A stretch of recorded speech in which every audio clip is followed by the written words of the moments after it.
নমস্কার। গল্প স্বল্পর আসরে আপনাদের সবাইকে স্বাগত জানাই। আজ আমি আপনাদের বিমল মিত্র লেখা একটি গল্প পাঠ করে শোনাব। গল্পের নাম পুরুষ মানুষ।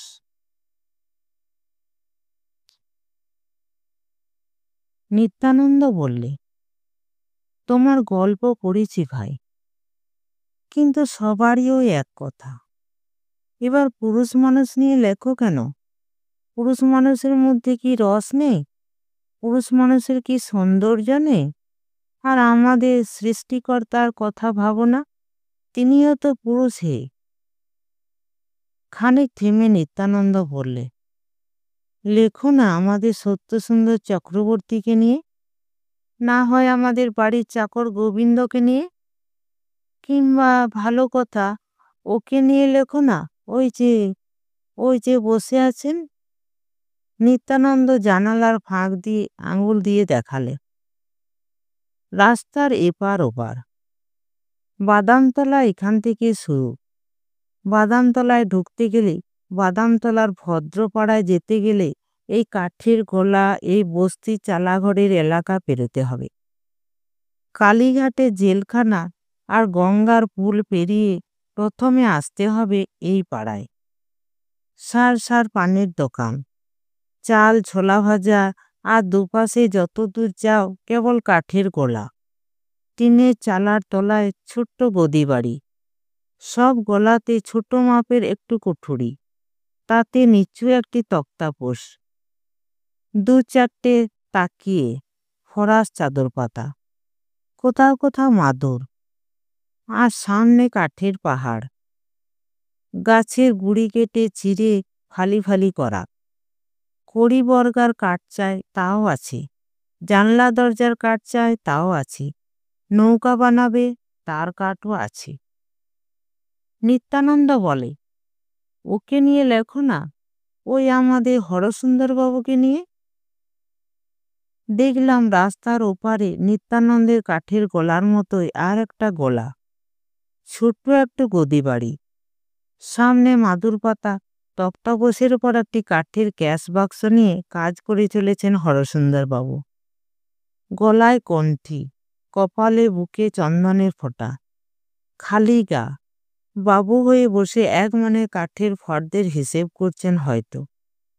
গোলার সামনে বড় সাইনবোর্ড, তাতে দোকানের নাম লেখা, নিচে লেখা রয়েছে মালিক শ্রী হরসুন্দর ভট্টাচার্য। নিত্যানন্দ বললে, ডাকবো কে? দেখবে?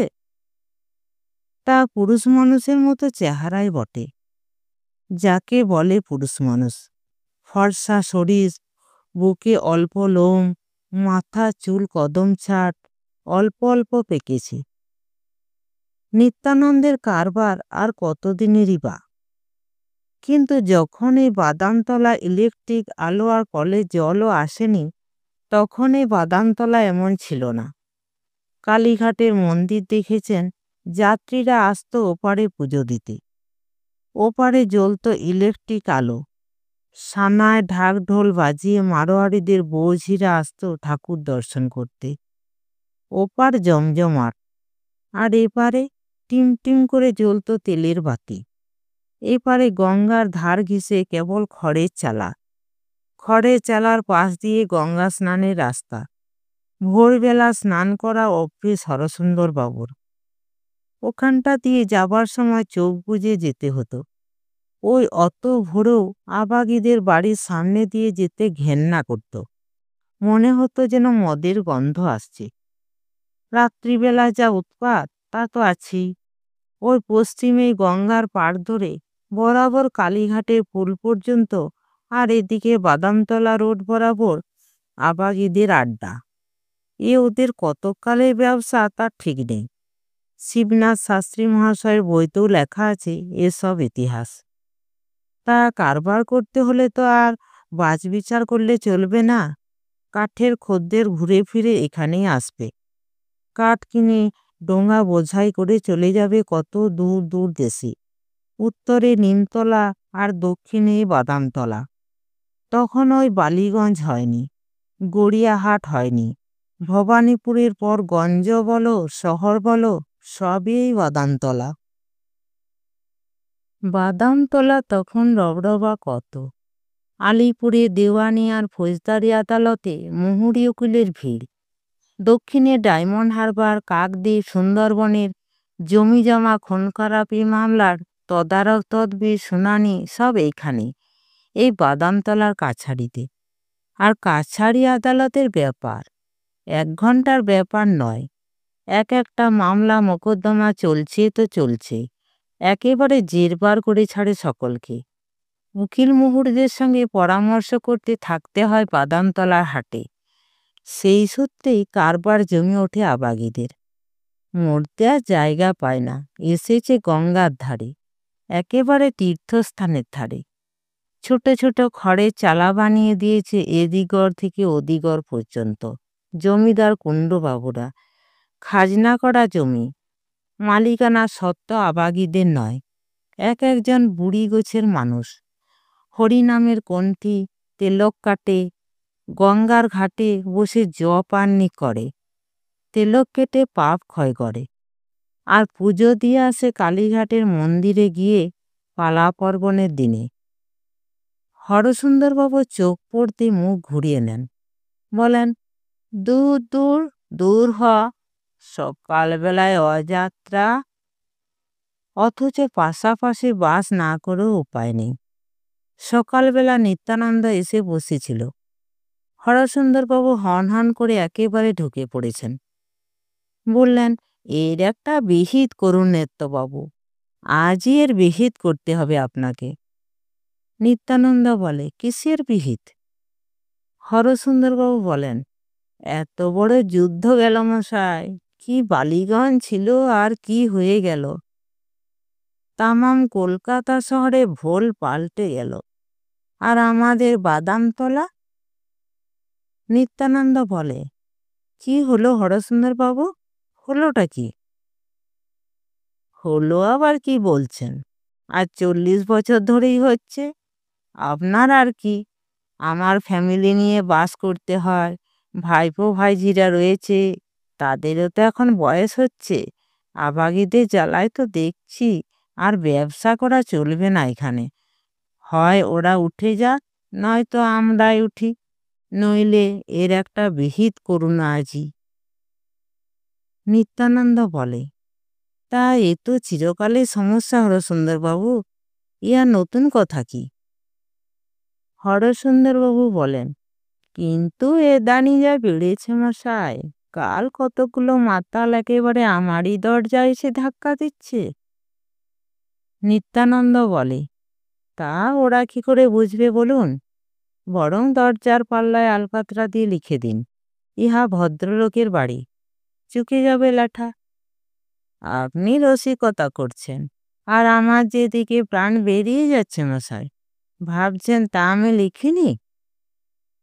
হরসুন্দরবাবু বলেন, এই জ্বালা কি আজ ভুগছে মশাই? 40 বছর হয়ে গেল আমার এই পাড়ায়, ব্যবসা কি আমার আজকের?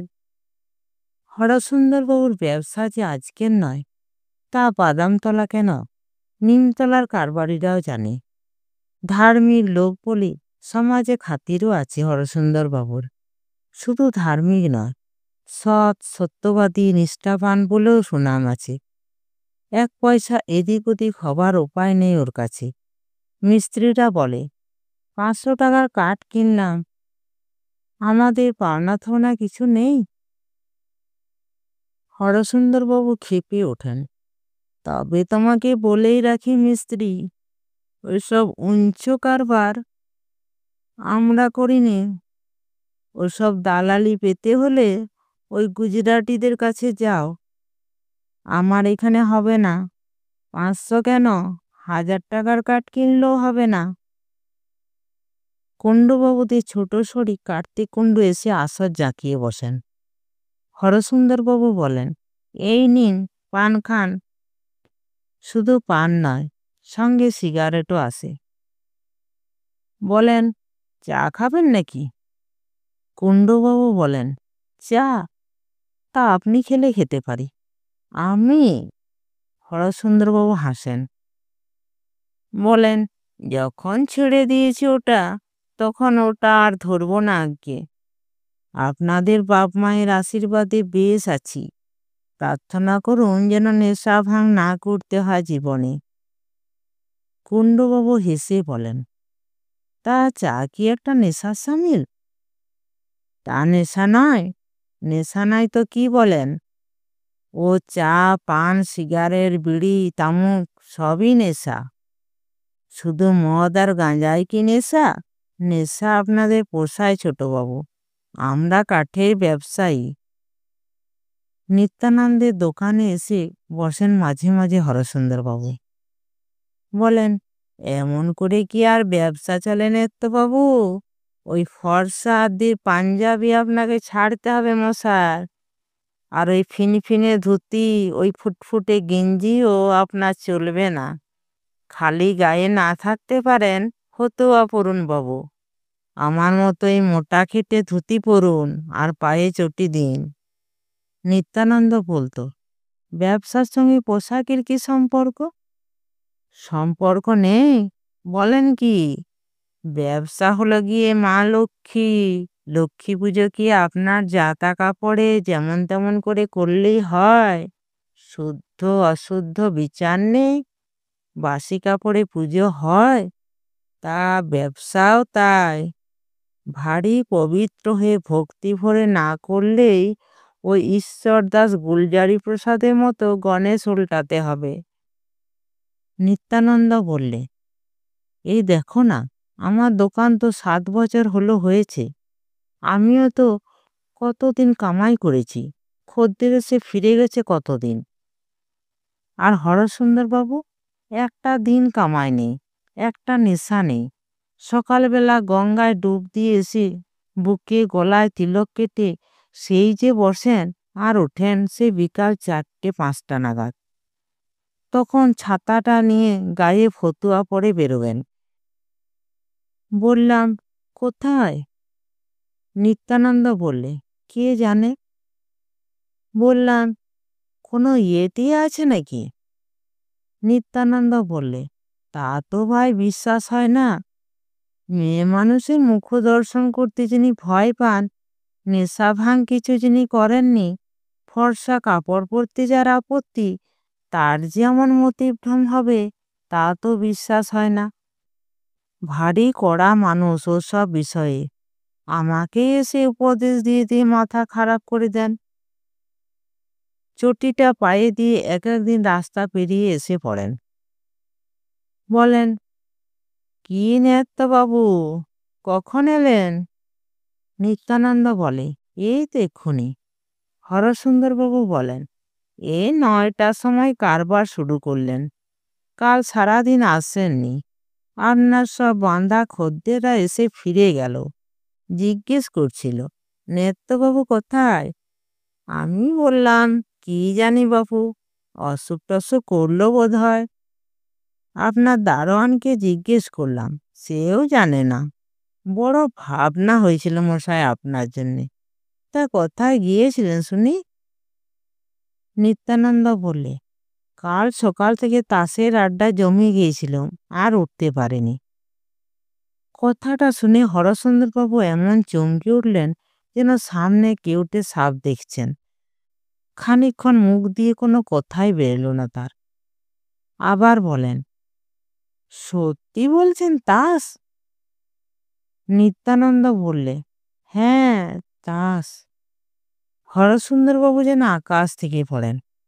বলেন, তাস খেলতে খেলতে দোকান খুলতেই ভুলে গেলেন?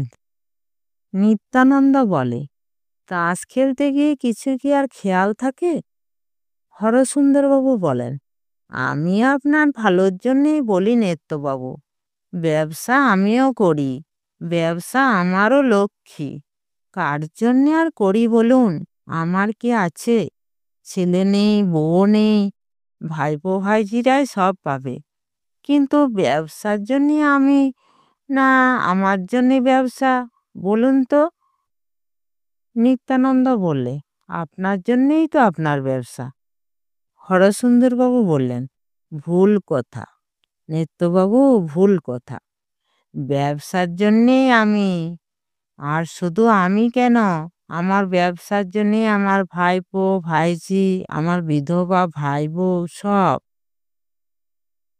এমনি করে একদিন সামান্যভাবে একলা কাঠের পটিতে দোকান আরম্ভ করেছিলেন হরসুন্দরবাবু। সে অনেক দিন আগে। তখন এমন ইলেকট্রিক আলো ছিল না, রাস্তায় গ্যাসের বাতি ছিল না, কালী মন্দিরে তখন এমন যাত্রীর ভিড়ও ছিল না। 7-3 কাঠের ফুট ছিল 3 পয়সা, 5 আড়াই কাঠের দাম ছিল 1.5 পয়সা। সস্তা গন্ডার বাজার। তবু হলে কি হবে, অল্প বয়স, উদয়াস্ত খাটতে হয়েছে হরসুন্দরবাবুকে। ওই বিরাট অশ্বত্থ গাছটার তলায় এখন যেখানে ভোলুবাবুর ভাতের পায়েস হোটেল হয়েছে, ওইখানে 3খানা গতিবাড়ি জায়গা নিয়েছিল সাহাবাবুদের কোলা। তখন লোহা আর কেরাসিন কাঠের ব্যবসা নয়, শুধু শাল আর সেগুন। 7-3-এর দর 3 পয়সা আর 5 আড়াইয়ের দর 1.5 পয়সা। সাহাবাবুর পৈতৃক দোকান। তেমন মায়া দয়া ছিল না কারবারে। দিনের শেষে শুধু ক্যাশ বাক্সের পয়সা হাতিয়ে চলে যেতেন। গদিবাবু ছিল তারক সরকার। ক্যাশ বাক্সে তেল সিন্দুর লাগিয়ে সকাল সকাল গদিতে এসে বসত।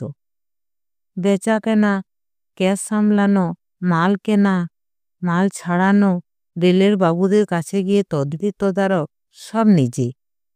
লোকে বলতো গদিবাবু। গদির মালিকে দেখা সাক্ষাৎ তো কালে ভদ্রে। খদ্দেররা চিনত গদিবাবুকে। গদিবাবুই মালিক, আবার গদিবাবুই কর্মচারী। একাধারে সব। দারোয়ান, মুটি, ঠেলাগাড়িওয়ালা সবাই গদিবাবুকে এসে সেলাম করত। সাহাবাবু বেলায় এসে একবার গদিতে বসতেন। বলতেন, বিক্রি বাটা কেমন তারক? গদিবাবু বলতো, আগে বাজার বড় বেকা।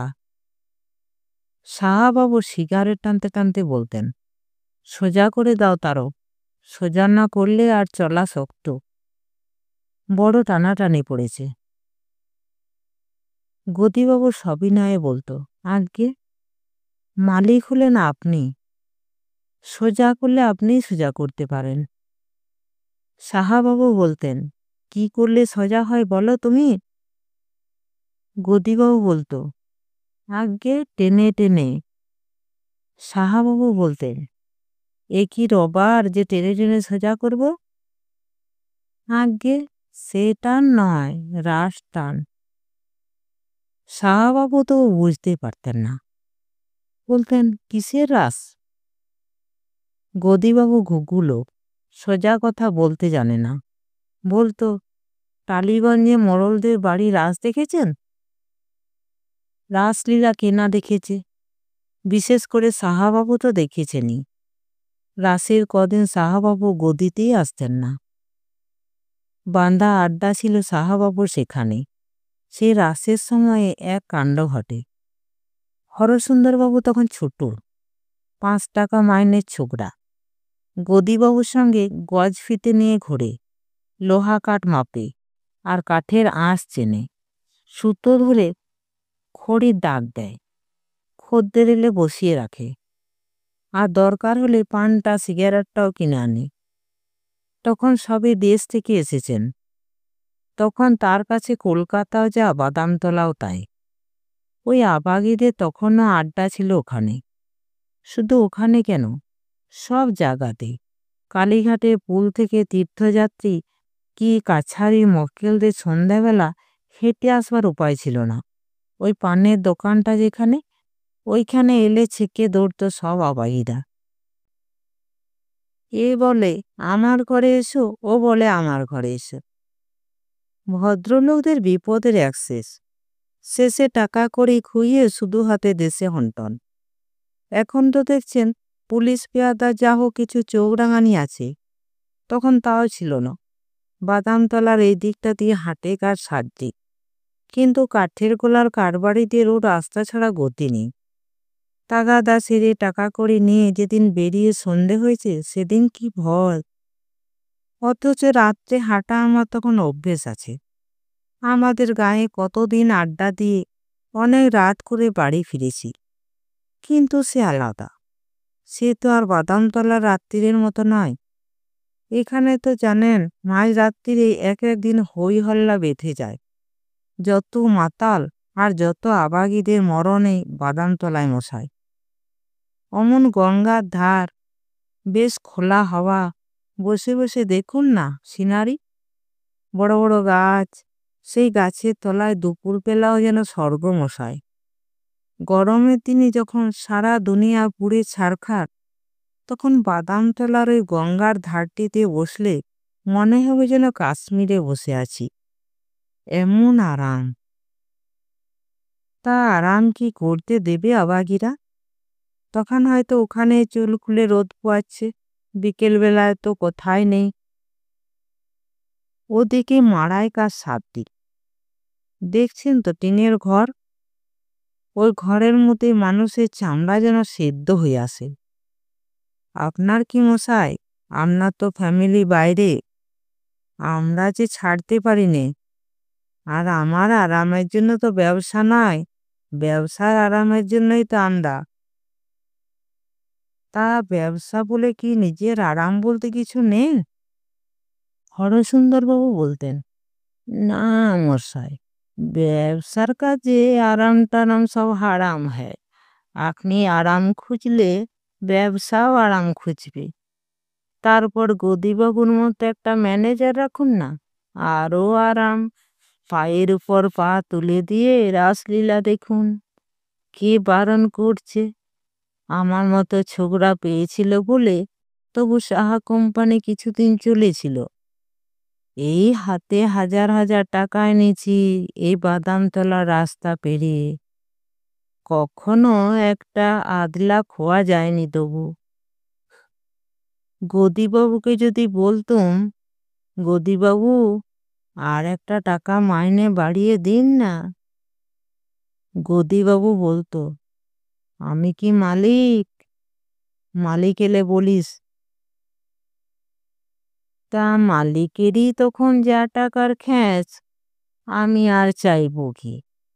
চোখের সামনে সব দেখেছি তো। দিনের পর দিন, রাতের পর রাত, চোখ মেলে থাকলে দেখবে রাস্তার ওপর রাসলীলা, হাতাহাতি টানাটানি চলেছে। বাদামতলার কাণ্ড। আপনিও তো আছেন এখানে 7 বছর, সবই দেখছেন। এ আর কি? তখন ছিল নরক। ওদিকে ভবানীপুর, এদিকে কালীঘাট, দক্ষিণে টালিগঞ্জ, মাঝখানে এই বাদামতলা। দিন রাত নরক একেবারে গুলজার হয়ে থাকতো। শুনেছি শিবনাথ শাস্ত্রী মহাশয়ের বইতে সেসব লেখা আছে। ছেলেবেলায় নিজের দেশ দেখেছি, আর কলকাতায় এসে দেখলাম বাদামতলা। আর মাঝে মাঝে শুধু যেতে হতো নিমতলায় কাঠের পট্টিতে। দেশে ছিল অন্যরকম। সেখানে ছিল ভারী বদ নেশা আমার। সঙ্গ তো যা হয় আর কি। লজ্জায় হরসুন্দরবাবুর কান দুটো যেন লাল হয়ে আসে। বললাম, কিসের নেশা? সে আর বলবেন না নেত্যবাবু, ভাবতেও আমার লজ্জা হয়। ভগবানের আশীর্বাদ মশাই যে সে নেশা কাটাতে পেরেছি। কোনো মানুষের যেন এমন সর্বনাশা নেশা না হয়। জিজ্ঞেস করলাম, কিসের নেশা? মদের? হরসুন্দরবাবু বললেন, না না, সে হলে তো কথা ছিল মশাই, তার চেয়েও খারাপ। সে আর আপনার শুনে দরকার নেই। গাঞ্জাত? হরসুন্দরবাবু আরও লজ্জিত হয়ে পড়লেন। বললেন, না, তাও নয়, তার চেয়েও খারাপ। বললাম, কিসের বলুন না। হরসুন্দরবাবু গলাটা আরও নিচু করে আনলেন। বললেন, আগে কাউকে যেন বলবেন না, পাশা খেলার নেশা। কথাটা বলে যেন মহা অপরাধের হাত থেকে নিষ্কৃতি পেয়েছেন। এমনি ভাবের একটা দীর্ঘ নিঃশ্বাস ছাড়লেন। অনুশোচনার আত্মপীড়নে খানিকক্ষণ কোনো কথাই বলতে পারলেন না। তারপরে বললেন, সে আমার এক চরম পরীক্ষার দিন গেছে মশাই। নাকে কানে খত দিয়েছি, আর ও কর্ম করব না। তাস পাশা দাবার মধ্যে আর নেই। জীবন নষ্ট, ব্যবসা নষ্ট, চরিত্র নষ্ট, সব নষ্ট। বললাম, এই যে এত লোক তাস পাশা খেলছে, সকলের চরিত্রই কি নষ্ট হয়েছে বলতে চান? হরসুন্দরবাবু বললেন, যারা খেলে তারা খেলুক মশাই। বাপের টাকা, শ্বশুরের টাকা, থাকে ওরা না যত খুশি, তাদের কথা আলাদা। যেমন সাহা কোম্পানির ছোট সাহা মশাই, আমরা হলাম গরিব লোক, আমাদের অল্প পুঁজি নিয়ে দোকান করতে হবে, 10 জনের সামনে মাথা তুলে দাঁড়াতে হবে। বললাম, রাসলীলার দিন কি হয়েছিল বলছিলেন হরসুন্দরবাবু? হরসুন্দরবাবু বলেন, চরিত্র জিনিসটা কি সোজা নিত্যবাবু? আপনারা বুঝবেন না তিলে তিলে বড় হওয়া কাকে বলে। এই যুদ্ধের হিড়িকে বড় হওয়া নয়, টাকার জোয়ার আসা যাকে বলে তাও নয়। 1%, 1.5% লাভে মাল বেচেছি। বিন্দু বিন্দু সঞ্চয় করে প্রতিষ্ঠা করা যে কি কষ্ট, তা আপনি বুঝবেন না নেত্যবাবু। হরসুন্দরবাবু বলতেন, চোখের সামনে চুরির পয়সা লোপাট হতে দেখেছি, আবার অগাধ পয়সা এক ফুয়ে তুলোবাজির মতো উড়তে দেখেছি। কিন্তু ওই যে বাবা একদিন কান মলে দিয়ে আমায় শিক্ষা দিয়ে দিলেন, তার ভুলিনি মশাই। তারপর আকাশের উদ্দেশ্যে হাত জোড় করে বলতেন, বাবা এখন গত, তিনি ছিলেন দেবতা। তেমন মনের বলও নেই আমাদের, তেমন শিক্ষা দীক্ষাও নেই। তবু এ জীবনে যা কিছু করেছি, জানবেন সেই মহাপুরুষের আশীর্বাদের জোরেই। বলতে বলতে হরসুন্দরবাবুর হঠাৎ যেন সম্বিত ফিরে আসে। ঘড়ির দিকে চাইতেই চমকে ওঠেন। 5টা বাজে? বলেন কি? আপনার ঘড়িটা ঠিক আছে তো নেত্যবাবু? বলে তর করে বেরিয়ে যান। 5টার পর আর তাকে আটকানো যায় না। খদ্দের এলে বলেন, আজ নয়, কাল আসবেন। কাল কাঠের চালান আসছে আরও 2 গাড়ি। 7-3, 5-1.5, 6-4, যা চাইবেন সব পাবেন। নিত্যানন্দ গল্প বলছিল। শেষে বললে, আমি তো আজ 7 বছর দোকান করেছি এখানে। এই এক ভাব দেখে আসছি হরসুন্দরবাবুর। কোনো দিন কোনো ব্যতিক্রম নেই, অথচ ব্যবসাদার হিসেবেও ভারী খাঁটি। ওর দোকানে এক দর, খদ্দেররা সে কথা জানে। কবে একদিন বাপ বাড়ি থেকে তাড়িয়ে দিয়েছিল পাশা খেলার অপরাধে। তারপর থেকে একেবারে নিষ্পাপ নিষ্কলুষ চরিত্রটি রেখেছেন, একেবারে নিদাগ যাকে বলে। এতক্ষণ গল্প শুনে বললাম, না ভাই, ওকে নিয়ে গল্প হয় না। নিত্যানন্দ হাসল, বললে, আমিও তাই ভাবতুম, কিন্তু একদিন সত্যি সত্যি গল্প হয়ে গেল কিন্তু। বললাম, কিরকম? নিত্যানন্দ বললে, হ্যাঁ ভাই, আর আমি তার জন্যে ঠিক তৈরি ছিলুম না।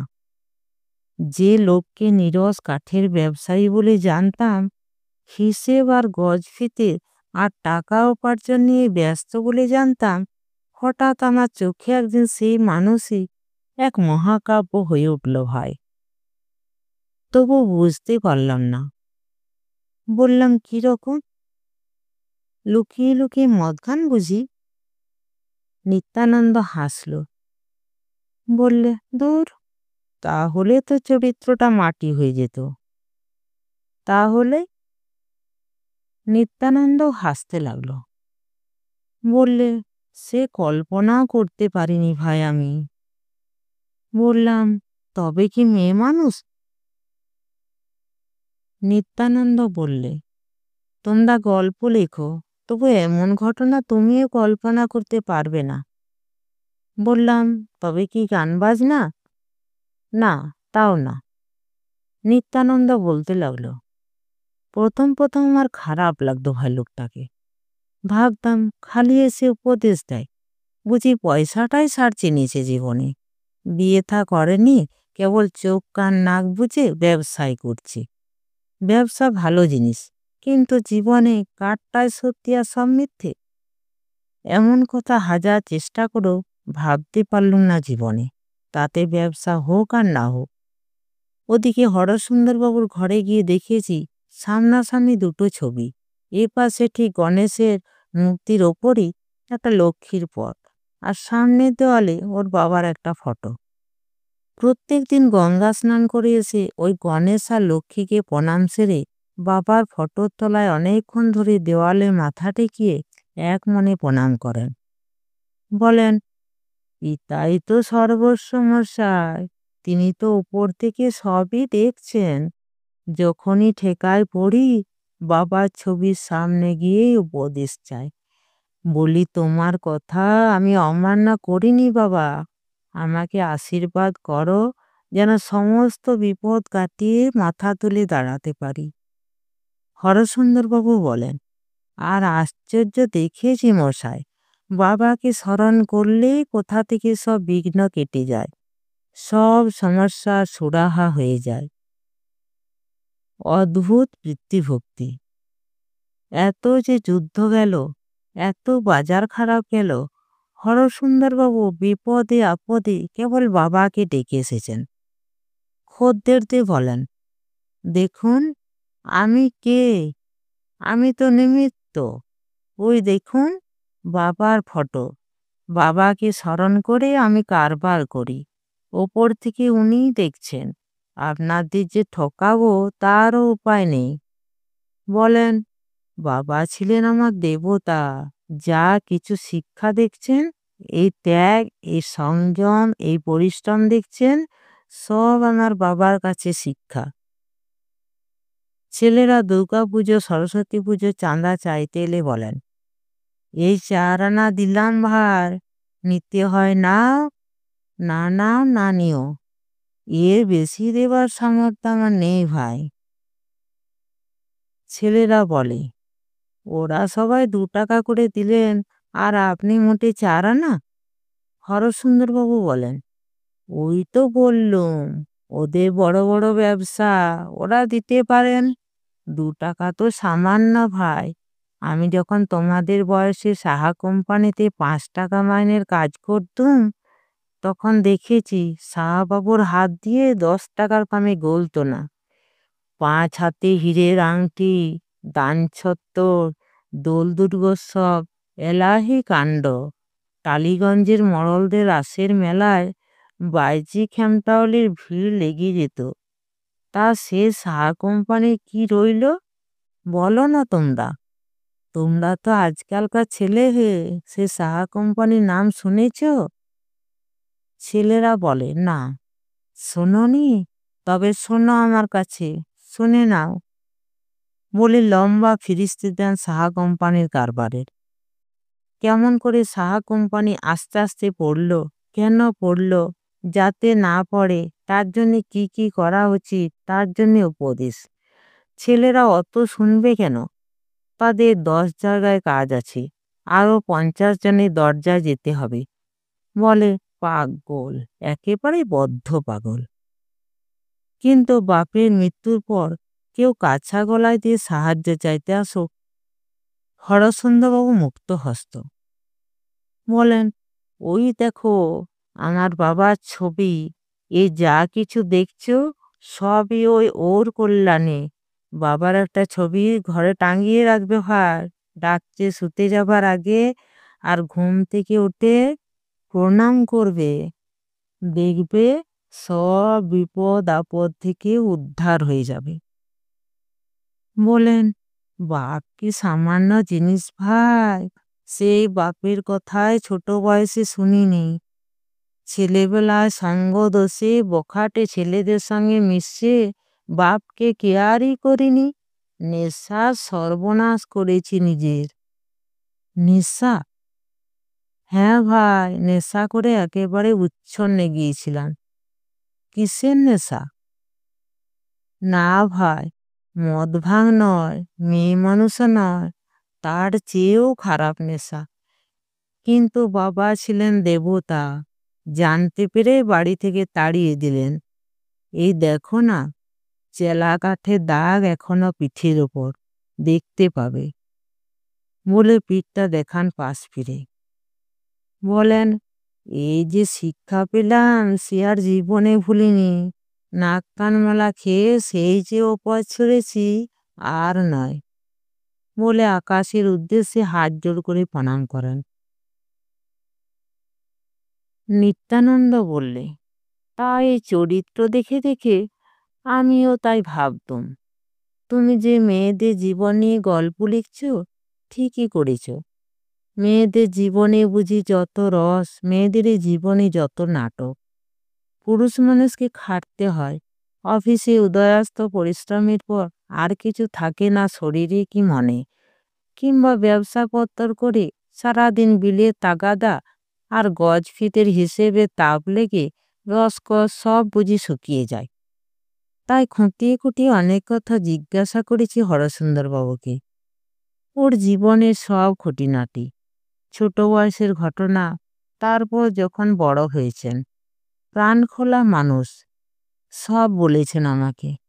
ভাবলাম সাহা কোম্পানি সাহাবাবুর কাছে তো বারবার যেতে হয়েছে। রাসবাড়িতে নাচওয়ালি খেমটাওয়ালিদের বাহার দেখেছেন, কখনো কি আর কিছু ঘটেনি?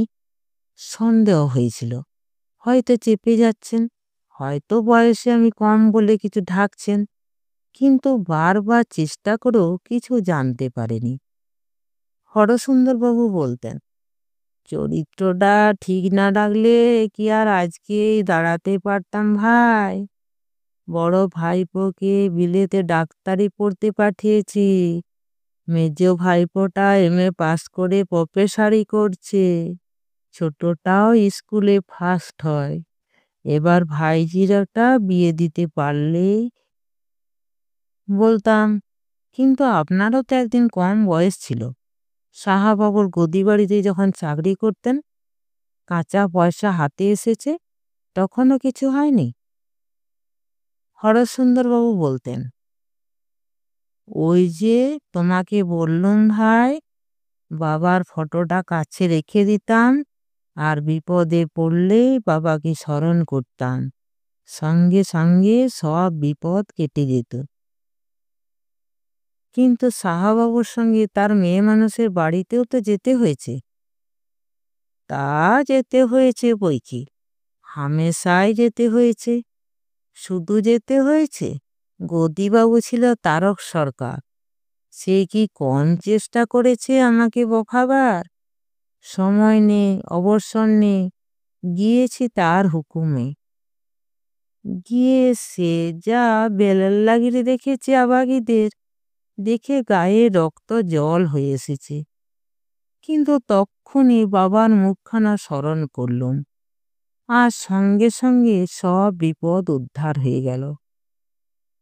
আর রাসবাড়িতে হরসুন্দরবাবু বলতেন, সেখানকার কথা আর বলবেন না নেত্যবাবু, সেইখানেও বাবুরা রাসলীলা করতো কিনা। টাকা শ্রাদ্ধ হতো সে কদিন, মদের ফোয়ারা চলতো সেখানে। একদিন কি হলো জানেন? সকালবেলা গিয়েছি সাহাবাবুর সঙ্গে দেখা করব বলে, তা বাবুর কি আর হুঁশ আছে তখন? রাত্রিরে মদ খেয়ে আছেন, সে ঘোর তখনও কাটেনি। যতবারই দেখা করতে যায় শুনি দেখা হবে না, বাবু ওঠেনি। দুপুর হয়ে গেল, বসেই আছি, না খাওয়া না দাওয়া, ওকেই বলে চাকরি, বসে থাকতেই হবে। উঠে আসতে পারিনি, 7 টাকা চাকরিটা চলে যাবে।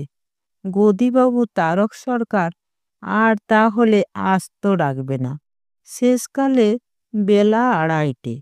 হরসুন্দরবাবু একটু দম নিয়ে আবার বললেন, 2:30 নাগাদ একটু ঢুলুনি এসেছিল আমার। হঠাৎ দেখি এক আবাগি আমাকে এসে ঠেলছে। প্রথমটায় কিছু বুঝতে পারিনি। ভাবলাম কে না কে। তক্তাপোস্টের উপর উঠে বসলাম। ভালো করে চোখ রগড়ে চেয়ে দেখি কখন সন্ধে হয়ে গেছে। চারদিকে একটু ঝাপসা ঝাপসা ভাব। আবাগই বললে, উঠুন উঠুন উঠুন। ভারী রাগ হয়ে গেল আমার। জানেন, সাহাবাবুর গদিতে চাকরি করি বলে কি সাহাবাবুর আবাগীদের চাকর নাকি মশাই? বললাম, কোথায় উঠব? আবাগই বললে, নিমতলায়। নিমতলায় কথাটা শুনে কেমন যেন ঘুমের ঘোরটা ভালো করে ভেঙে গেল মশাই। নিমতলায় কাঠ কিনতে গদিবাবুর সঙ্গে কতবার গিয়েছি। নিমতলা আমার চেনা জায়গা। বললাম, নিমতলায় কেন যাবে? সে বললে, নিমতলায় আমার বাড়ি। বললাম, তা বাড়ি যেতে হয় যাও না, আমার সঙ্গে কি? মালিকের অনুমতি নিয়েছ? সাহাবাবু চলে যেতে বলেছে? আবাগই বললে, সাহাবাবুকে বলবেন না, বললে আমায় ছাড়বেন না। আমার যেন কেমন ভয় হতে লাগলো মশাই। এইসব আবাগীদের নিয়ে কত সব কেলেঙ্কারি কাণ্ড হয় শুনেছি। চোখের সামনেও তো দেখেছি বাদামতলায়। দিন রাতই তো পুলিশের হুজ্জত লেগেই আছে। মারপিট আর খুন যখন তো এ পাড়ার নিত্য নৈমিত্তিক ব্যাপার হয়ে দাঁড়িয়ে গেছে। বললাম, সাহাবাবুর সঙ্গে কি তোমার ঝগড়া হয়েছে? আবাগই বললে, আমাকে 20 টাকা দেবে বলে ফুলিয়ে এনেছিল। 4 দিন হয়ে গেল, এখনো একটা পয়সাও দেয়নি। তা বাবুকে বলো না কেন, সাহাবাবুর তো টাকার অভাব নেই। আবাগই বললে, সাহাবাবু তো দিয়ে দিয়েছে, নলিনবাবু সব নিজে খেয়েছে।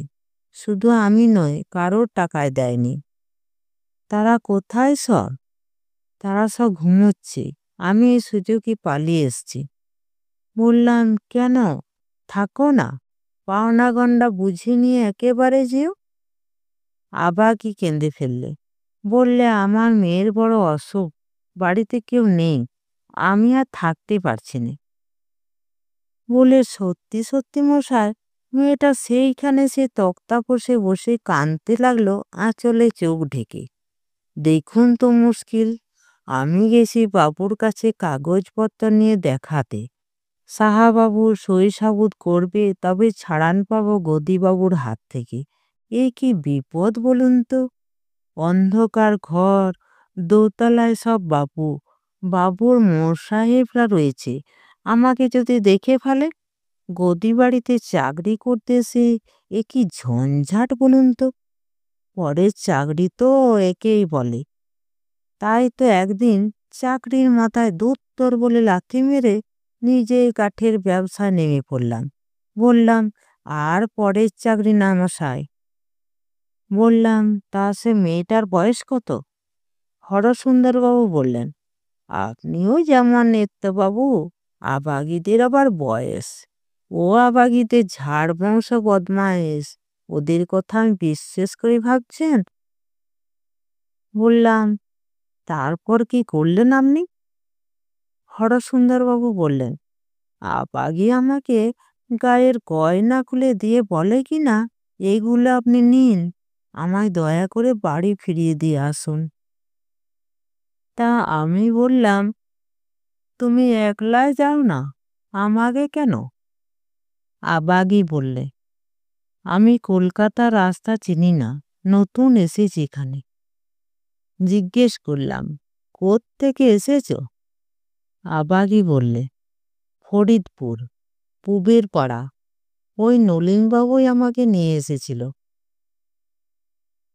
তো আমার তখন মাথার ঘায়ে কুকুর পাগল মশাই। আমার বলে চাকরির ঠেলা, আমার নিজের ঠেলায় কে সামলায় তার ঠিক নেই। সাহাবাবু যদি জানতে পারেন তো আমার চাকরি নিয়ে টানাটানি। তা আপনি কি করলেন? হরসুন্দরবাবু বললেন, আমি আর কি করব? আমি বাবার মুখখানা স্মরণ করলাম। যখনই বিপদ এসেছে, বাবার মুখখানা স্মরণ করতেই সব মুশকিল আসান হয়ে গেছে বরাবর। মনে মনে বললুম, বাবা, আমার মনে বল দাও, শক্তি দাও, ভরসা দাও। তারপরে শেষ পর্যন্ত কি হলো? কি আর হবে, শেষকালে যা হবার তাই হলো। দেখছেন তো, এখন ভুলুবাবুর পায়েস হোটেল হয়েছে ওখানে। অত বড় গোলা, দিন রাত কাজকর্ম লেগে থাকতো সেখানে। সেই গোলা, সেই ৫ পুরুষের ফলাও কারবার উঠে গেলে। কোথায় গেল সাহাবাবু? কোথায় গেল তার সব মোসাহেবের দল? আর গদিবাবু, সেই তারক সরকার, সেও কি ভোগ করতে পেলে ভেবেছেন? ভেবেছিল দেশে গিয়ে গঞ্জে কাঠের গলা খুলবে। কিন্তু কার ধন কে খায় মশাই। রাত পোয়াতে তর সইল না, সাপের কামড়ে প্রাণ হারাতে হলো। আর আমি, কিন্তু সে মেয়েটা? হরসুন্দরবাবু বললেন, আপনি ভাবছেন তার খোঁজ নিয়েছি? রাম বলো, বাবার কাছে আমার শিক্ষা মশাই। ভোরবেলা রোজ বাবাকে প্রণাম করে কারবার শুরু করি। আমি যাব সে আবাগির খোঁজ নিতে? ওই আবাগিদের মুখ দেখতে হবে বলে থিয়েটার বায়োস্কোপ পর্যন্ত যায় না মশাই। তাহলে আর বাবাকে মুখ দেখাতে পারবো ভেবেছেন? বাবা যে উপর থেকে সব দেখছেন। বললাম, তারপর? তারপর সাহা কোম্পানি যখন উঠে গেল, সে আর ৪০ বছর আগেকার কথা। প্রথম একদিন ৫-১০ টাকার বাঁশ নিয়ে বাবার নাম স্মরণ করে কারবার আরম্ভ করে দিলুম। তারপর থেকে তো দেখছেন এই কারবার। বড় ভাইপোকে বিলেত পাঠিয়েছি ডাক্তারি পড়তে। মেজো ভাইপোটিকে MA পাস করিয়ে প্রফেসরিতে দিয়েছি। ছোটটি পড়ছে। ভাবছি ভাইজিটিকে পাকস্থ করে ওদের জন্য একটা গেরস্ত বসা বাড়ি করে দেব। আর তারপর বাবা যদি মুখ রাখেন, মায়ের মন্দিরের পাশে কেওড়াতলার শ্মশানে এই গঙ্গার তীরেই যেন যেতে পারি মশাই, ভালোই ভালোই। বলেই উঠলেন হরসুন্দরবাবু। বললেন, যাই, দেরি হয়ে গেল আবার। তারপর যেতে যেতে ঘড়ির দিকে চেয়ে বললেন, ও ৫টা বাজে, আপনার ঘড়ি ঠিক চলছে তো? তারপর ফতুয়াটা গায়ে দিয়ে চটি পরে হাতে ছাতা নিয়ে সোজা দোকান থেকে বেরিয়ে গেলেন। নিত্যানন্দ গল্প শেষ করে পড়ল, এই হলো মোটামুটি হরসুন্দরবাবুর জীবনী। বললাম, তবু ভাই এ নিয়ে গল্প হয় না। নিত্যানন্দ বললে, কিন্তু এর পরে গল্প হলো যে। শুধু গল্প নয়, মহাকাব্য হলো একেবারে। বললাম, কিরকম? নিত্যানন্দ বললে, তবে শোনো, একদিন কি মনে হলো, ভাবলাম দেখি না কোথায় যায় লোকটা। দোকান আরম্ভ হওয়ার পর থেকে দেখে আসছি কিনা, ঠিক ৫টা বাজার সঙ্গে সঙ্গে ছাতাটা নিয়ে ফতুয়া পরে বেরিয়ে যান। মনে মনে অনেক কৌতূহল হয়েছে, কোথায় যান? বিলেত তাগাদায়? কিন্তু সেজন্যে তো আলাদা সরকার আছে। আর যদি বেড়াতে যান তো তার জন্যে আবার ঘড়ি দেখার কি দরকার? এ যেন ১ মিনিট দেরি হয়ে গেলে বিশ্ব ব্রহ্মাণ্ড ওলট পালট হয়ে যাবে। যেন তার জন্যে কেউ অধীর আগ্রহে প্রতীক্ষা করছে। যেন তিনি না গেলে সব আয়োজন শুধু পণ্ড নয়, লণ্ডভণ্ড হয়ে যাবে। কিসের এত কাজ, যার জন্যে খদ্দের এলে ফিরিয়ে দেন? খদ্দেরদের বলেন, কাল আসবেন দাদা, কাল আরো ২ আগান মাল আসছে। ৭, ৩, ৬, ৪, ৫, ১.৫ সব পাবেন। আজকে একটু বেরোচ্ছি আমি। যে লোক বারবার আমাকে উপদেশ দেন, আমার তাস খেলার খবর শুনে ভয়ে আটকে ওঠেন, তিনি হেন লোক কি করে ব্যবসাকে এতখানি অবহেলা করেন? তিনি হেন লোক কি করে বিকেলবেলা দোকান ছেড়ে যান? কিসের টানে, কিসের নেশায়, কিসের আকর্ষণে? অনেকদিন ভেবেছি, দোকানে যখন বিকেলবেলা কোনো কারণে জানলার বাইরে নজর পড়েছে, ঠিক ৫টা বাজার সঙ্গে সঙ্গে দেখেছি হরসুন্দরবাবু দোকান থেকে বেরোলেন। আকাশের দিকে চেয়ে বোধহয় বাবাকে স্মরণ করে ছাতা শুদ্ধ হাত দুটো জোর করে কাকে যেন প্রণাম করলেন, যেন মনে মনে দুর্গা নাম স্মরণ করলেন। অর্থাৎ অফিস যাওয়ার সময় সেকালের বাবুরা যেমন ইষ্টনাম স্মরণ করে অফিস যাত্রা করে না, এও যেন তেমনি। নিজের মেয়ের পাত্র দেখতে যাওয়ার সময়ও কেউ এত ভক্তি ভরে স্মরণ করে না ভাই। এমনই ভক্তি, এমনই নিষ্ঠা। আর এ কি একদিন না দুদিন, হামেশা হামেশায় দেখি।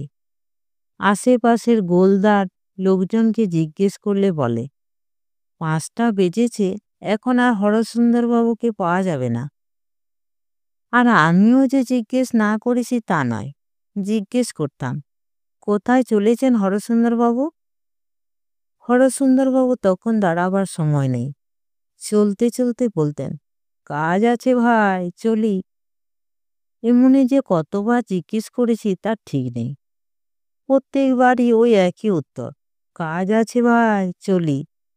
যখন সকালবেলা কাজকর্ম কম তখনই জিজ্ঞেস করেছি, রোজ 5টার সময় কোথায় যান বলুন তো হরসুন্দরবাবু? রোজ আপনার কিসের কাজ? হরসুন্দরবাবু প্রশ্নটা এড়িয়ে যেতে চেষ্টা করতেন। নেহাত পীড়াপিড়ি করলে বলতেন, ভাই, কাজ কি আর একটা নেত্যবাবু? 3 ভাইপোকে তো একরকম যা হোক করে মানুষ করে দিয়েছি, এখন ভাইঝিটার বিয়ে দিতে পারলে নিশ্চিন্ত হতে পারি। যাবো আর কোথায় ভাই, এ একটু ধান্দায় ঘুরি আর কি। প্রথম প্রথম আমিও ভাবতাম হয়তো তাই। ভাইঝির বয়স হয়েছে, বিয়ে পাশ করেছে, ভারী নম্র স্বভাব মেয়েটির, গড়ন পেটন ভালো। বাদামতলার এই আবহাওয়ার মধ্যে টিনের গোলার ভেতর মানুষ বটে, কিন্তু চালচলন ভারী চমৎকার। এখান দিয়ে হেঁটে কলেজে যেত, কোনো দিকে চোখ তুলে চাওয়া নয়, কি কারোর সঙ্গে দাঁড়িয়ে হাসি গল্প করা নয়। কাকাবাবু শিক্ষা দীক্ষা পুরোপুরি পেয়েছে। হরসুন্দরবাবু নিজের হাতে মানুষ করেছেন বলতে গেলে। ভাইঝিটির বিয়ের জন্যে হরসুন্দরবাবুর একটা ভাবনা ছিল জানতাম, ভাবতাম সেই ধান্দাতেই হয়তো ঘোরেন। কিন্তু ভাইঝিরও বিয়ে হয়ে গেল একদিন। ওরই মধ্যে হরসুন্দরবাবু খরচপত্তর করে লোকজন নিমন্ত্রিতদের আদর আপ্যায়ন করলেন। দেখতে দেখতে 2-1 দিনের মধ্যে অতিথি অভ্যাগতের ভিড়ও কমে গেল। কিন্তু অত যে কাজকর্ম, তার ফাঁকেও দেখেছি হরসুন্দরবাবু কেমন যেন 5টা বাজবার সঙ্গে সঙ্গে ছটফট করছেন। আমার ঘড়িটার দিকে নজর পড়তেই বললেন, উফ, 5টা বাজে, আপনার ঘড়িটা ঠিক চলছে তো? বললাম, কোথায় যাবেন নাকি? না, কাজ তো ছিল, কিন্তু বাড়িতে লোকজন আসবে, যায় কি করে? বললাম, এই কটা দিন না হয় একটু কাজ কামাই করলেন, ভাইঝির বিয়েটা হয়ে গেল, এবার তো আপনার কারো দায় নেই। তা দায় না থাকলে কি হবে?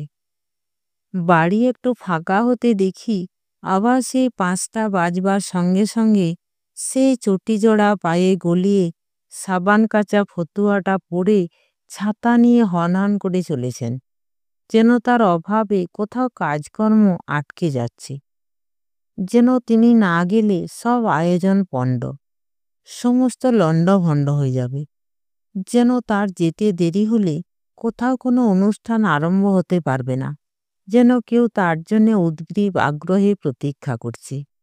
জিজ্ঞেস করলাম, কোথায় চলেছেন হরসুন্দরবাবু? হরসুন্দরবাবু তখন দাঁড়াবার সময় নেই, চলতে চলতেই বললেন, কাজ আছে ভাই, চলি। বুঝলাম কোথাও একটা রহস্য আছে, যা কেউ জানে না, যা কাউকে তিনি জানাতেও চান না। অতি গোপন্য, গূঢ় তত্ত্ব, যা সকলের কাছ থেকে তিনি গোপন করতেই চান। পাশের গদির দয়াল পোদ্দারকে জিজ্ঞেস করলাম। দয়াল পোদ্দার এই পাড়ায় 16 বছর কাঠের ব্যবসা করছেন। বললেন, আমিও রোজ দেখি যেতে বটে, ঠিক 5টার সময়। আজ ক্রমাগত 16 বছর ধরে দেখে আসছি। কিন্তু মোড়ের মাথা শশী দাস মশাইকে জিজ্ঞেস করলাম। দাস মশাই আজ 30 বছর বাদামতলায় কাঠের কারবার করছেন। বললেন, আমিও আজ ৩০ বছর অমনি দেখে আসছি বটে।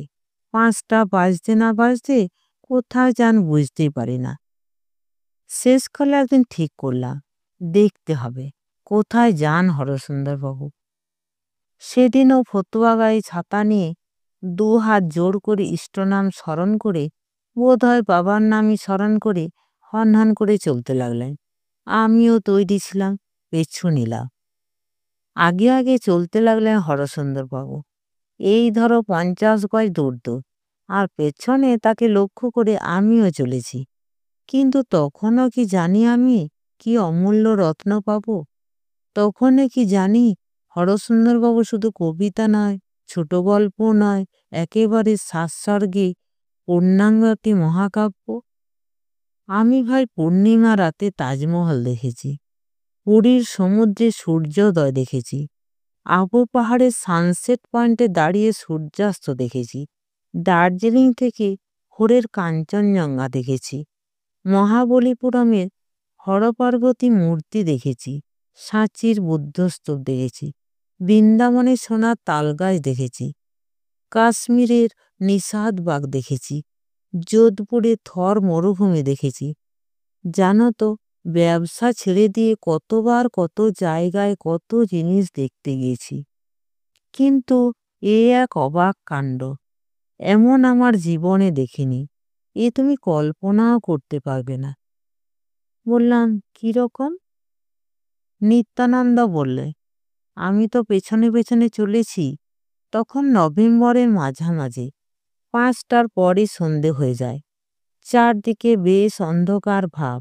কাঠের পট্টি পেরিয়ে বেঙ্গল গভর্নমেন্ট প্রেস পার হয়ে সেন্ট্রাল জেল বাঁয়ে রেখে কালীঘাটে গঙ্গার উঁচু পুল, দুপাশে মানুষজন, যাবার রেলিংহারা সরু রাস্তা।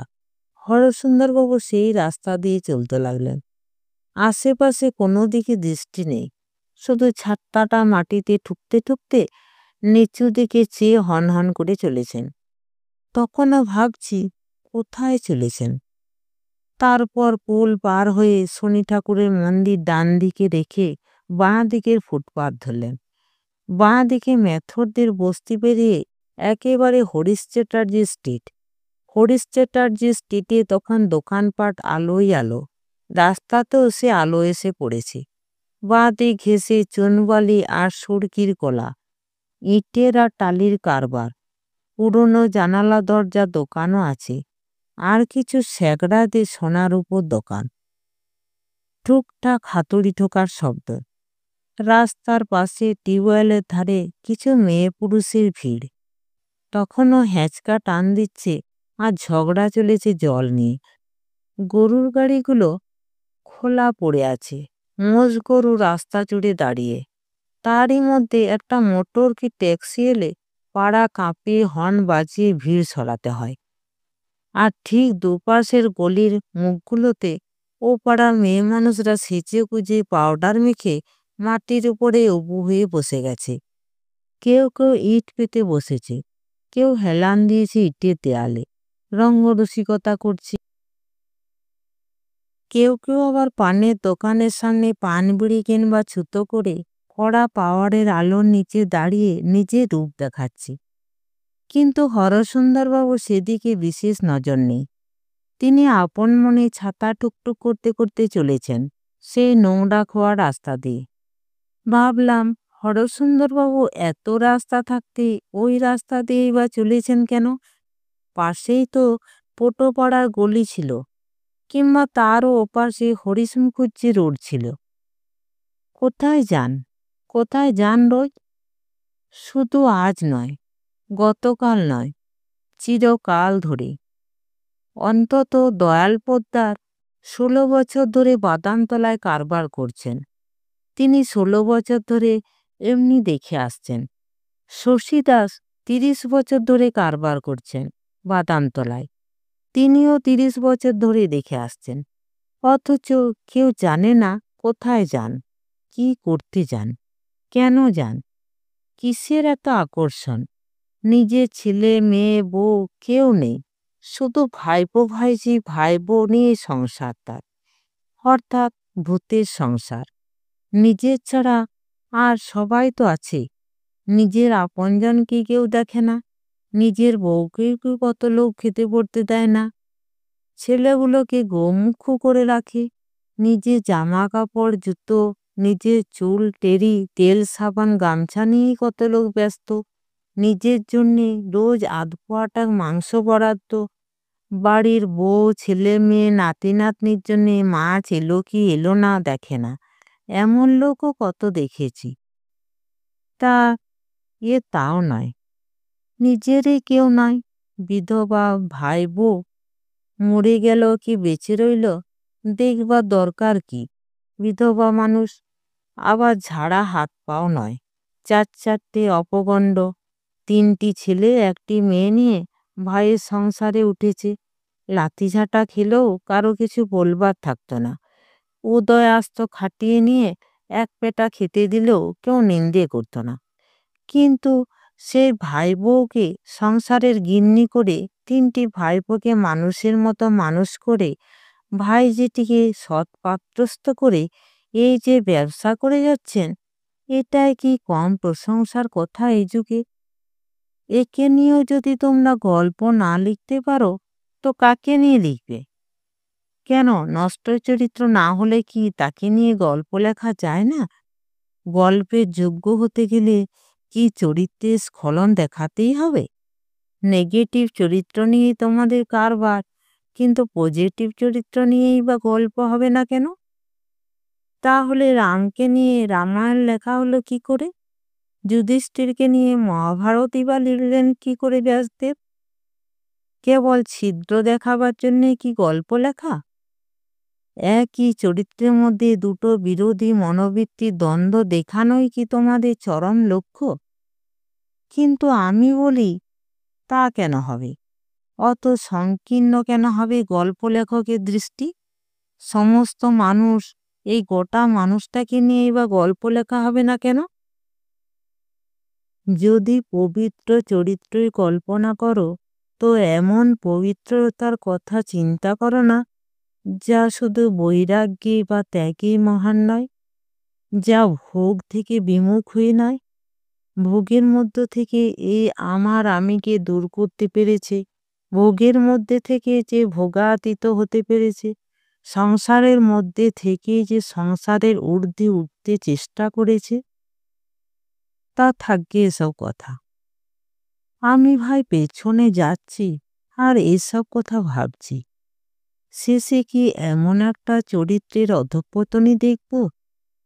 হরসুন্দরবাবুর চরিত্রের সব মাধুর্যটুকু কি একটা ছোট্ট ছিদ্র দিয়ে নিঃশেষ হয়ে যাবে শেষ পর্যন্ত? হরসুন্দরবাবু আগে আগে চলেছেন, সেই ছাতাটি ঠুক ঠুক করতে করতে। কোনো ব্যতিক্রম নেই।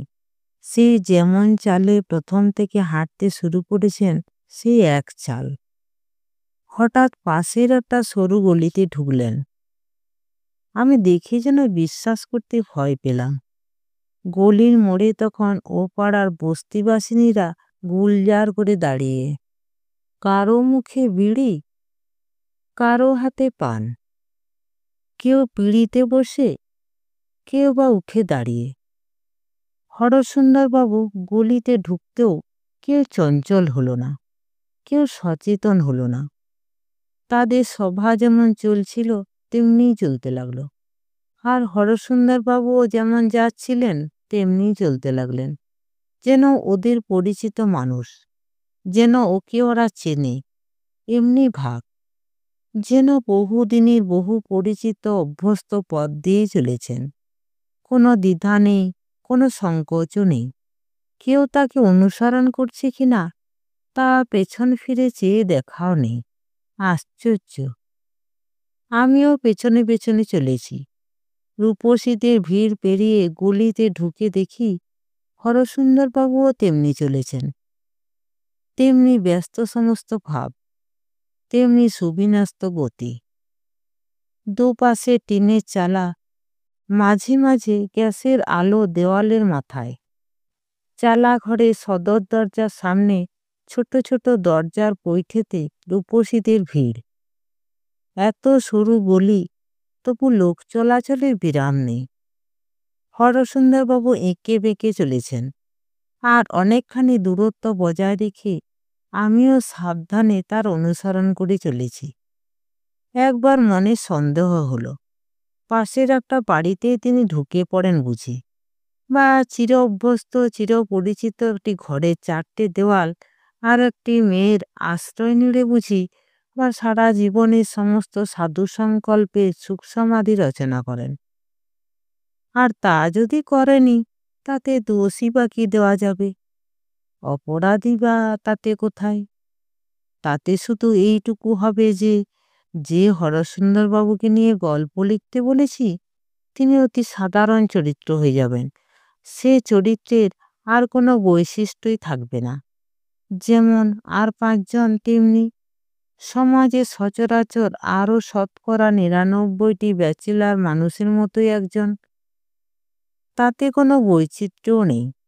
আর তাহলে হরসুন্দরবাবুকে নিয়ে তোমাকে গল্প লিখতেও বলতাম না। তা এমনি করে আমি চলেছি আর ভাবছি মনে মনে। এবার আর একটা গলির মধ্যে ঢুকে পড়লেন হরসুন্দরবাবু। এ গলিটা আরো সরু। এ যেন গলির মধ্যে গলি। ঢুকেছিলেন যদুনন্দন লেন দিয়ে, এবারে ঢুকলেন যদুনন্দন বাই লেনে। ইট বাঁধানো গলি। একটা বাড়ির ইট বার করা দেওয়ালের গায়ে গ্যাস বাতিটা কোনাকুনি আটা, তাও আধখানা কাঁচ ভেঙে গেছে। গলিটা উত্তরমুখ সোজা চলে গেছে বলরাম বোস ঘাট রোডের দিকে। হরসুন্দরবাবু সেই দিকেই চলেছেন। মনে হলো হরসুন্দরবাবুর গন্তব্যস্থল যেন আরও অনেক দূর। আশেপাশের কোনো দিকে নজর নেই, হনহন করে চলেছেন। তারপর যদুনন্দন বাই লেন যেখানে শেষ হলো, সেখানে সেই মোড়ের ওপরই একটু খোলা জায়গা মতন কিছু ঘাস গজিয়েছে। অগোছালো অবিন্যস্ত আবহাওয়া, কিছু নিচুতলার লোকের ভিড়। একটা দেশি মদের দোকান সেখানে। হরসুন্দরবাবু সেখানে একটু দাঁড়ালেন। আমার বুকটা যেন ছ্যাঁত করে উঠল। শেষে কি এই পরিণতি দেখব? আমার এমন সাধের মানুষটি কি এমনি করেই আমাকে এই দেখাতে এত দূর টেনে এনেছেন?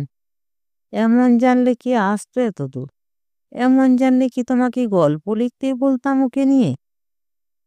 কিন্তু তোমাকে তো বলেইছি, সেদিন যা দেখলাম সে ছোট গল্প নয়, বড় গল্পও নয়, মহাকাব্য।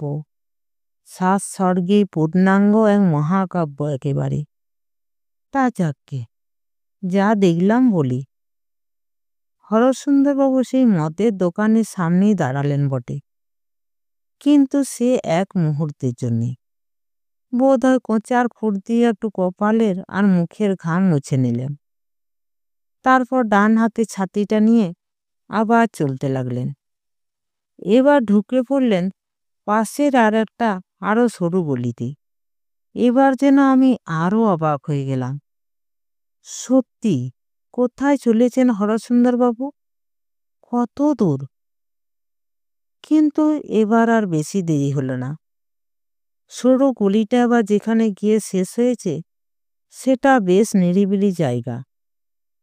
ঠিক দুটো রাস্তার কোনাকুনি একটা বাড়ি। বাড়ির ছাদটা গাড়ি বারান্দার মতো ফুটপাতের উপর বার করা। একটা গ্যাস পোস্ট ফুটপাতের উপর দাঁড়িয়ে আছে। গ্যাসের বাতিটাও অন্যগুলোর চেয়ে যেন একটু বেশি জোরালো। আর তার নিচে ফুটপাতের উপর ছেঁড়া মাদুর পেতে 4 জন লোক কি যেন একমনে করছে। নিচু দিকে চোখ, মুখে অনর্গল কথা, কিন্তু ভীষণ মনোযোগ। আর অল্প 2-4 জন লোক আশেপাশে বসে দাঁড়িয়ে ঝুঁকে পড়ে তাই দেখছে। হরসুন্দর বাবুও সেখানে গিয়ে দাঁড়ালেন। কোঁচা দিয়ে মুখের আর কপালের ঘাম মুছলেন একবার। তারপর পাশে নিচু রোয়াকে বসে ছাতাটার উপর ভর দিয়ে ঝুঁকে পড়ে সেই দিকে এক মনে চেয়ে দেখতে লাগলেন। দেখার শেষ হয় না। রাস্তা দিয়ে কত লোক নিঃশব্দে নিজের নিজের কাজে চলে যাচ্ছে। কারোরই সেদিকে দৃষ্টি নেই। শুধু ওই কজন লোক এক দৃষ্টে নিচু হয়ে কি যেন দেখছি। কারোর মুখে কথা নেই, যেন বড় নিবিষ্ট ভাব। নিচে 4 জন খুব ঘেঁষাঘেঁষি মুখোমুখি বসে আছে, বসে হাত দিয়ে কি করছে। আর আশেপাশে লোকগুলো যেন আরও নিবিষ্ট মনে তাই দেখছি কেবল। তাদের মুখেও কথা নেই। আর সবচেয়ে নিবিষ্ট চিত্তে যেন হরসুন্দরবাবু। মনে হলো যেন হরসুন্দরবাবু চোখের পলকও পড়ছে না। তার চোখে যেন বিশ্ব ব্রহ্মাণ্ড সব মুছে গেছে। বাইরের যে চলন্ত পৃথিবীতে এত কোলাহল, এত গুঞ্জন, এত শব্দতরঙ্গ, তার বিন্দুমাত্র তার কানে পৌঁছাচ্ছে না। তিনি যেন তলিয়ে গেছেন। কুরুক্ষেত্রের যুদ্ধে অর্জুনও শ্রীকৃষ্ণের বাণী আমার নিবিষ্ট চিত্তে বুঝি শোনেননি। শ্রীকৃষ্ণের বিশ্বরূপ দর্শনও যেন অর্জুন এমন মন্ত্রমুগ্ধ হননি। আর দাপরে কৃষ্ণের বাঁশি শুনে শ্রী রাধিকাও এত বিহল হননি বুঝি। তারপর আমি আর কৌতূহল দমন করতে পারলাম না ভাই। আমি টিপি টিপি পায়ে পেছনে গিয়ে দাঁড়ালাম। হরসুন্দরবাবু যে রোয়াকে বসে ঝুঁকে দেখছিলেন, সেই রোয়াকে উঠে তার পেছনে নিঃশব্দে গিয়ে দাঁড়ালাম। হরসুন্দরবাবু আমাকে দেখতে পেলেন না, কিন্তু সামনে নিচের ফুটপাতের দিকে চেয়ে আমি অবাক হয়ে গেছি। দেখি আশপাশে লোকজন একদৃষ্টে চেয়ে আছে, আর তাদের দৃষ্টির কেন্দ্রস্থলে বসে 4 জন লোক শুধু খেলছে আপন মনে। বললাম, কি খেলছে? নিত্যানন্দ বললে, পাশা। বললাম, পাশা? নিত্যানন্দ আবার বললে, হ্যাঁ ভাই, পাশা। কিন্তু আমি সেই পাশা খেলা দেখলাম না। দেখতে লাগলাম হরসুন্দরবাবুকে। হরসুন্দরবাবুকে সেই মন্ত্রমুগ্ধের মতো বসে থাকতে দেখে মনে হলো একে যেন আমি চিনি না, এ যেন অন্য মানুষ। মনে হলো শ্রী রাধিকাও কি কৃষ্ণের বাঁশি শুনে এতখানি তন্ময় হয়ে যেতেন, এমন করে ঘর সংসার ভুলতে পারতেন। আমার সন্দেহ হলো। মনে হলো চোখের সামনে যেন শ্রী রাধিকাকেই দেখছি, যেন অর্জুনকেই দেখছি। মনে হলো যেন হরসুন্দরবাবু আজ সত্যিই হরসুন্দর হয়ে উঠেছেন। বাবার নাম দেওয়াও যেন সার্থক হয়েছে আজ। হরসুন্দরবাবুকে আমার যেন প্রণাম করতে ইচ্ছে হলো। বললাম, তারপর? নিত্যানন্দ বললে, তারপর আর কি, রাত 9:30টার সময় যখন খেলা ভাঙল, তখন আবার সেই একই রাস্তা দিয়ে বাড়ি চলে এলেন হরসুন্দরবাবু। এমনই একদিন নয়, দুদিন নয়, 30 বছরেরও ওপর এতখানি নিষ্ঠা কি যীশুখ্রিস্ট, বুদ্ধ, চৈতন্যদেবেরই ছিল? আমার কিন্তু সন্দেহ হয়।